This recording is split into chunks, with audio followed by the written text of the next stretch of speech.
Fala pessoal, tudo certinho? Sejam bem-vindos a mais uma aula e hoje falaremos sobre as angiospermas.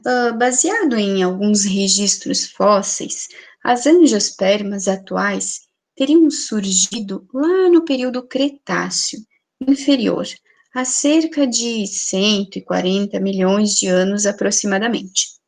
A partir da região equatorial, elas teriam se dispersado em direção aos polos, lá no terciário, há cerca de 90 milhões de anos.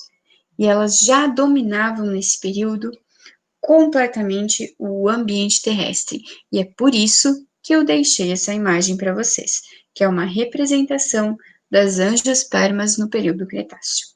A palavra angiosperma vem do grego angeios, que significa bolsa, e esperma, que significa semente. Deixei ali também algumas das características do grupo das angiospermas. Apresentam em torno de 300 mil espécies. Esse grupo é muito diversificado, em tamanho, em forma. Garanto que vocês já tenham notado isso, não é mesmo? Outra coisa, presença de pólen, de semente, vasos condutores de seiva, bruta, elaborada, e possuem todos os órgãos verdadeiros. Mas também temos novidade evolutiva nesse grupo, assim como nos outros, não poderia deixar de ter nesse, que é a presença de flores e fruto. Flores está ligado à polinização. Lembrando que as flores, tão lindas e maravilhosas, têm uma diversidade enorme. Utilizam das mais variadas características e artifícios para atrair os seus polinizadores, sendo cores, odores, enfim, cada flor vai utilizar de um artifício para atrair o seu polinizador. E o fruto está ligado à dispersão das sementes. Sem essas duas características, as angiospermas nunca teriam chegado a uma diversidade tão grande. E essas duas características que deram a esse grupo a possibilidade de chegar ali a 300 mil espécies. O fruto, então, ligado à dispersão das sementes, está lá bonitinho, como, por exemplo, uma maçã, linda e maravilhosa, bem vermelha. O animal vê aquela fruta lá, linda e maravilhosa, come a fruta e vai defecar a semente dela bem longe da planta-mãe. E, óbvio, vai germinar. Então, ele é extremamente importante na dispersão da semente. A fase duradoura de vida das angiospermas é esporófito, que seria lá a laranjeira, como a gente enxerga ela. Apresenta um ciclo de vida com alternância de geração, que já havíamos visto em outros grupos também. Deixei aqui para vocês uma estrutura de angiosperma, com raiz, caule, flor, fruto e folha, apenas para que vocês observem. E a flor? Nossa querida flor. A flor, gente, ela não é nada mais, nada menos do que um convite aos polinizadores. Ela está lá linda, majestosa, dizendo para os polinizadores: venham, venham me polinizar. Lindas, muitas amarelas, vermelhas. Como eu disse, cada uma vai utilizar de um artifício para atrair o seu polinizador. E elas vão ser compostas por dois tipos de estruturas reprodutivas, masculina e feminina. Essa que estou mostrando aqui para vocês, ela é hermafrodita, porque possui a estrutura masculina e feminina na mesma planta. Mas teremos aquelas que terão estrutura masculina e feminina em plantas separadas. Então, temos aqui o estame, composto por filete e antera. O filete é essa estrutura que, na verdade, segura a antera. No interior da antera vai ocorrer a produção do grão de pólen. Então, o estame, que também pode ser chamado de androceu, é a estrutura reprodutiva masculina. E aqui no interior, aqui no meio, temos essa estrutura que mais parece com uma garrafa. Esse é o gineceu, ou então pistilo. O pistilo, ele vai ser composto por estigma, estilete e ovário. No interior do ovário, o óvulo. Já deixei aqui também para vocês irem se acostumando. O ovário, ele vai dar origem ao fruto. Temos aqui o receptáculo. O receptáculo é aquele que recebe a flor. Então, ele é aqui onde a flor fica fixada. Acima do receptáculo temos as sépalas. E acima das sépalas temos as pétalas, que podem ser das mais variadas cores e formas também. Aqui temos o fruto. Lembrando que o fruto é responsável pela dispersão da semente. Então, o fruto, como eu já tinha dito para vocês, o ovário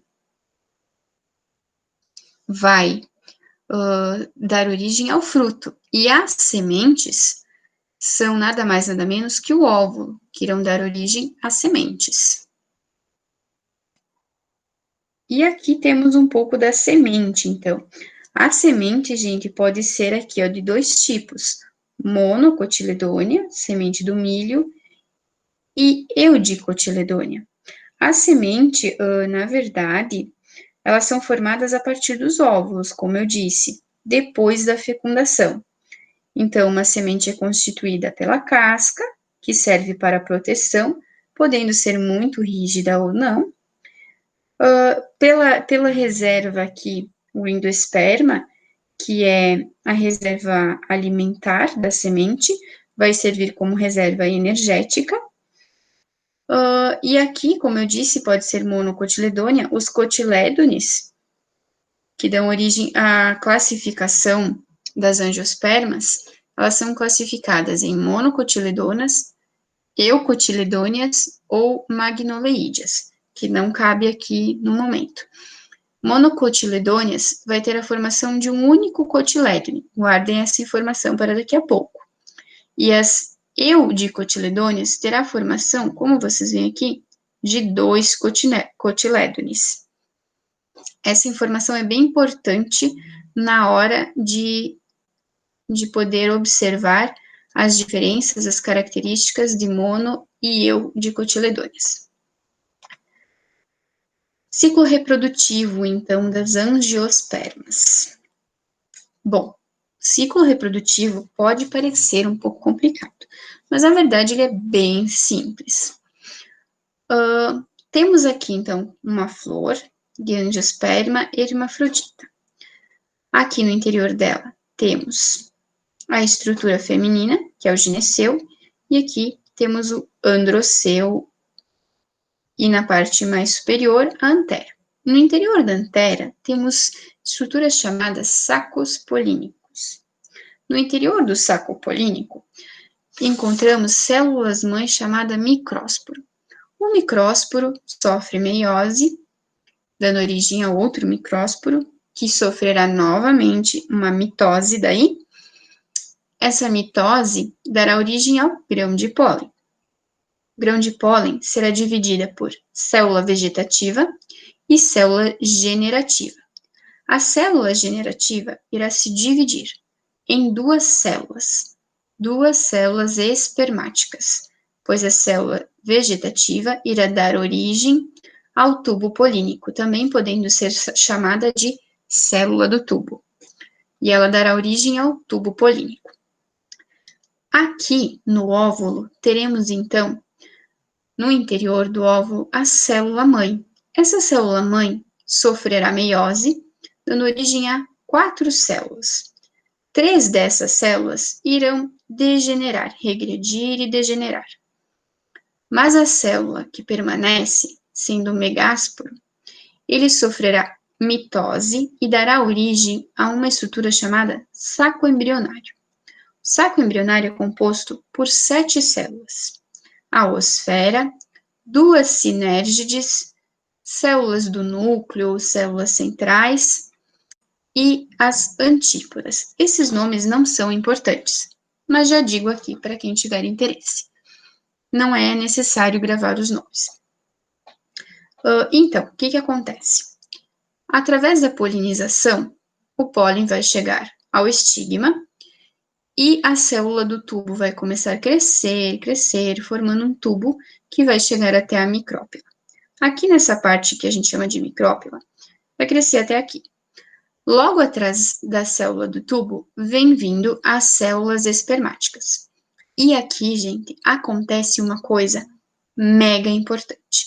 Então, anotem aí para vocês que isso é muito importante no grupo das angiospermas. Vai acontecer aqui uma dupla fertilização. Isso mesmo, temos duas células espermáticas e as duas irão fertilizar um único óvulo. A primeira célula irá fertilizar a oosfera, dando origem ao zigoto, como vocês podem ver aqui. E a segunda célula irá fecundar, irá se unir às células polares, ou células centrais aqui, dando origem ao núcleo do endosperma, temos aqui, e dando origem ao tecido endosperma triploide.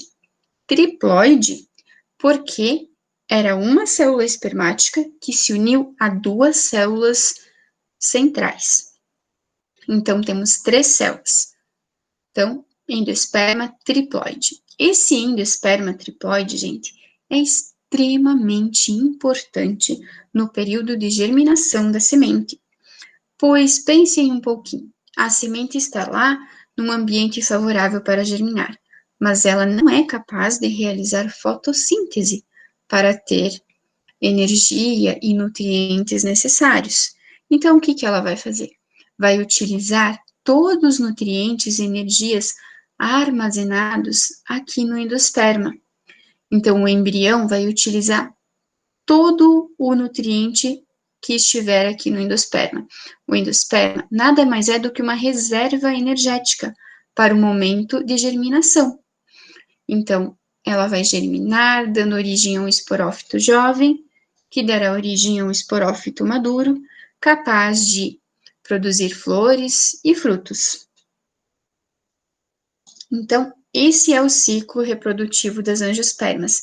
E o que tem de muito importante aqui é que ocorre uma dupla fecundação, sendo fecundado a oosfera e também as células centrais, que vão dar origem ao endosperma, que vai ser muito importante para fornecer energia ao embrião no momento da germinação. Sobre um pouquinho da evolução, então, das angiospermas. As angiospermas, elas são divididas em duas grandes classes, como eu já disse para vocês, as monocotiledôneas, que incluem as palmeiras, bromélias, orquídeas e também as eudicotiledôneas, tendo como representante, então, o feijão, o ipê amarelo, a soja.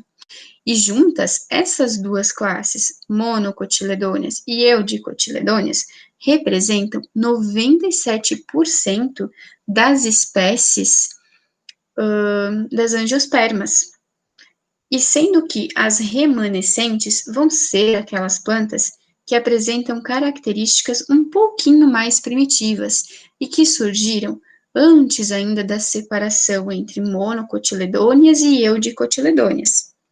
Por isso, a maioria dessas plantas foram incorporadas a um outro grupo, que é o das magnoleídeas, que incluem a família do louro, da pimenta, do papo de peru e da magnólia. Esse terceiro grupo é importante que vocês saibam que ele exista, porém, ele não é muito estudado, nem no ensino médio, nem vai cair no Enem, nem em vestibular e nem no ensino superior. Ele é muito pouco estudado, mas é importante que vocês tenham conhecimento desse grupo. Então, acabei trazendo aqui uma tabela apenas para mostrar para vocês algumas das diferenças entre os dois grupos no momento de classificá-los. Monocotiledôneas tem alguns exemplos aí, então. Milho, arroz, trigo, bananeira, cebolinha, cebola, capim, cana-de-açúcar, alho, bambu, aveia, centeio, palmeiras e abacaxi.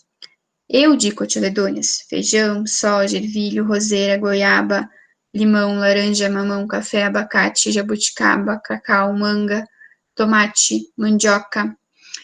Então, lá na semente eu já falei das diferenças para vocês, que nas monocotiledôneas ocorrerá o surgimento de um único cotilédone, e lá nas eudicotiledôneas, 2 cotilédones. As raízes das monocotiledôneas vão ser sempre cabeleira ou fasciculada. Devem ter visto já a raiz do milho, que ela é realmente muito semelhante a uma cabeleira. É esse o tipo de raiz das monocotiledôneas. Já nas eudicotiledôneas, serão raízes do tipo axial ou pivotante. O caule das monocotiledôneas será sempre organizado em feixes vasculares espalhados.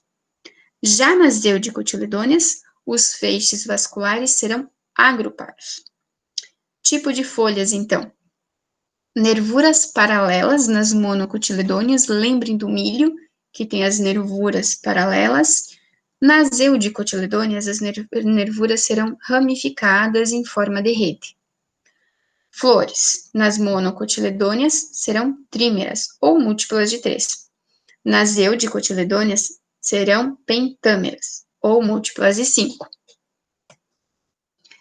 Espero que tenham gostado dessa aula. Um grande abraço para vocês, pessoal.